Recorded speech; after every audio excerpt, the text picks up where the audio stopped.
Okay, so this next question is a little long, so I'm gonna try to dissect it. Mm-hmm. It has a bunch of different concepts. Okay. The first part says, is it a hidden lesson from the last and next parashiot to accept our life no matter how hard can be and turn a Gehinnom of a life to the owner of a kingdom by following the wisdom of Yosef HaTzaddik that was always so happy and helpful no matter his reality, unjustly jailed for something that he did not? Mm-hmm. Okay, this is kind of the first part. Okay, so let's do it parts. I think it's a good idea. I cannot remember all of these things. Okay, so that's the definition of Bitachon. So Bitachon is not the concept that everything is going to be okay. It's craziness. It's not reality. The Bitachon is the things that Hashem is running the world, and I'm in the best position possible to achieve my purpose in life. Okay, so if to get close to Hashem, it's better for me not to have money and struggle. That's his plan. So he has a limited amount of supplies of money and food.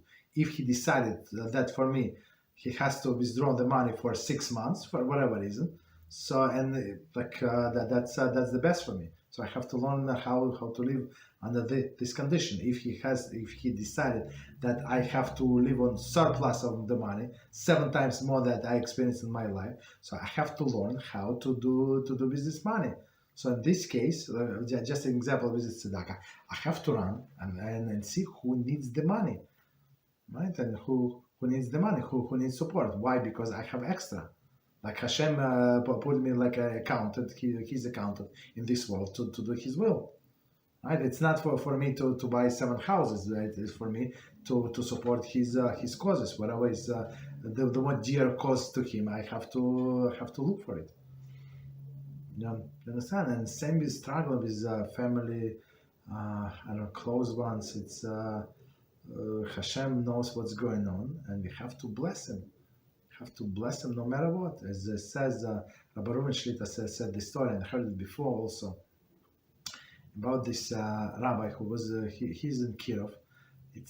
The story might be from 10 years ago or so. I think it was in Israel, and he was in Kiruv for 40 years. Right? He did a lot of good, Holy Tzaddik in his life and helped many people. And his son drowned. Right, in a river somewhere, right? And it was a big levaya, big funeral procession, and he went to his room in the morning and he could not he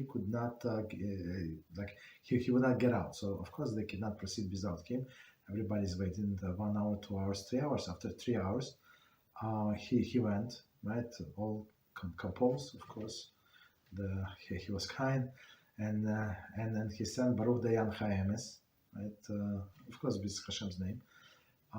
That's blessing what we do when somebody dies or have bad news. And he said, "Okay, let's go. We have to do what we have to do." And he was not nervous. He was actually very happy. And some other people, some rabbis, thought that maybe he's not well. And then he had a very good speech, very fiery speech on his son's funeral. And they asked him how, this morning you were like that person yourself. How did, from that person, what happened these 3 hours? What did you do in these 3 hours? And he said, in his humility, he said in Shulchan Aruch, he says, and we learn in Shulchan Aruch, that you have to bless Hashem. We learn in Kitzur, not Shulchan Aruch, it's Kitzur, but it's exactly the same. You have to bless Hashem for all the bad things, with the same enthusiasm, and as for good things, exactly the same, exactly. So he said, I could not bring myself to bless Hashem for taking my son, who is 20 years old. I could not, right? And I needed these 3 hours to break myself and to remind me that actually that I have to bless Hashem the same way as I bless Hashem when my son was born. So I have to bless Hashem the same way when he actually took my son.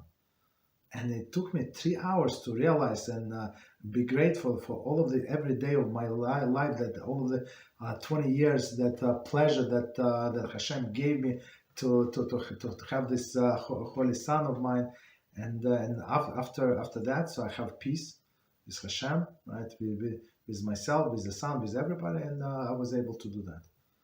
So of course he's a big tzaddik, and everybody were impressed on his explanation, but it's actually expected of all of us. I don't say it's easy, so don't think that I'm a big tzaddik. I don't say it's easy, but at least I know the goal, and it's very important. In all of the things you must go know the goal.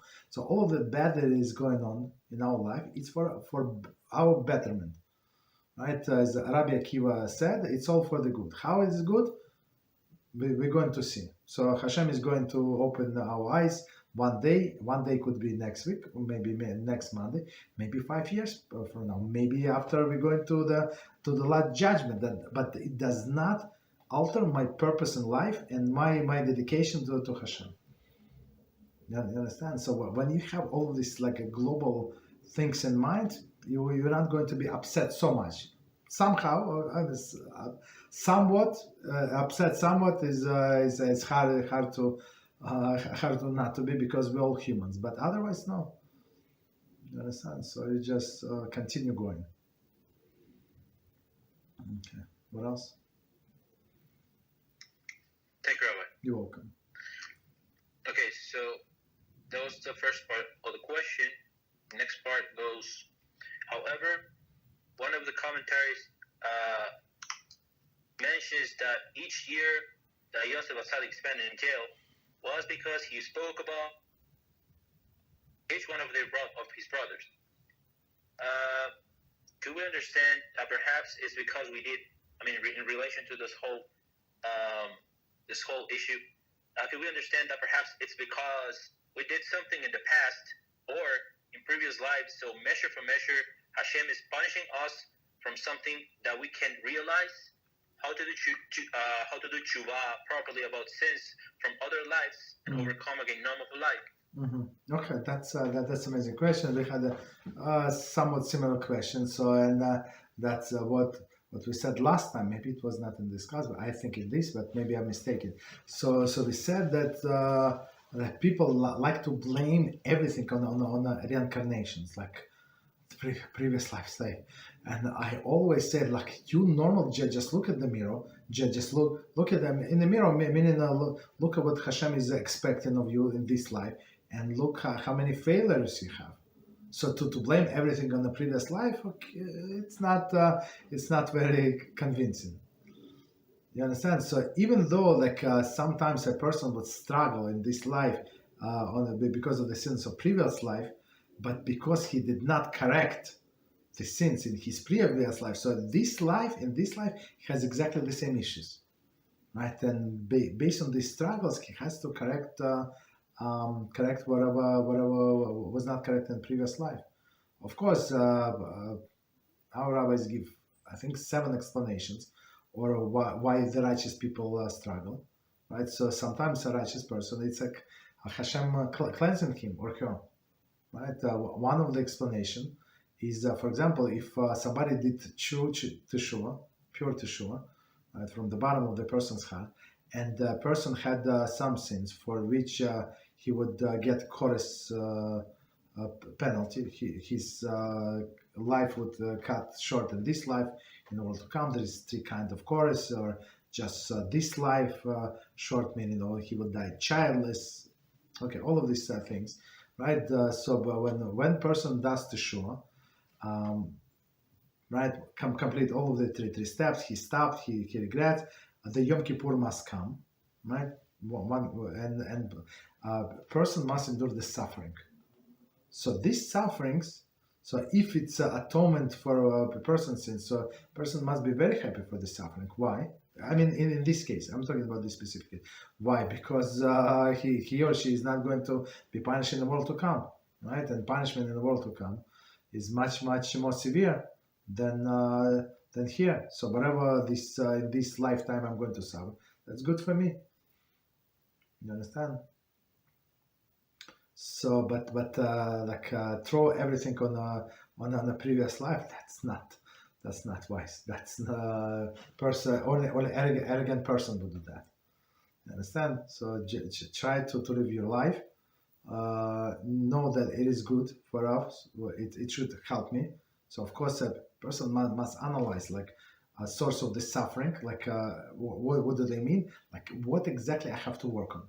Because Hashem in His mercy, he created this world measure for measure. So based on the suffering or what's going on in our life, we can derive like what I should work on. You understand? So it's one to one.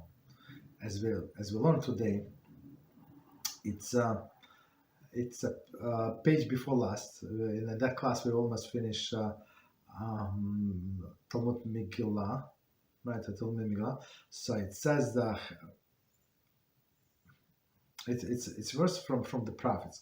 So Hashem said that not only they anger me with their sacrifices, which is useless, right? Because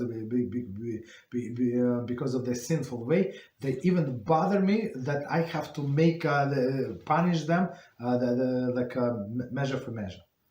So Hashem, in some sense, right, He's upset with Jewish people because they sin, and now He has to find a way to punish them exactly for their sins. You understand? So that's what prophet complains. It's very powerful line. Okay, so meaning our suffering exactly measure for measure. So whatever we deserve, we get it. So don't like blame the previous connection, and just continue working. And if you fail, you know what to do. Get up. Fail again. Get up until Yetzer Hara would leave you alone in this area, and it will. It's only a matter of time. Some sages say 3 times, and like 3 times if you endure and you overcame this Yetzer Hara, it should not get any like often chances. Maybe from time to time, but constantly it's not going to get permission from Hashem. It's like you pass the test. Like how many times you want me to pass the same test? That's it. I get like in some sense like certification. That's it in this area. So Satan is not allowed to test me in that area. Okay. So that's the answer.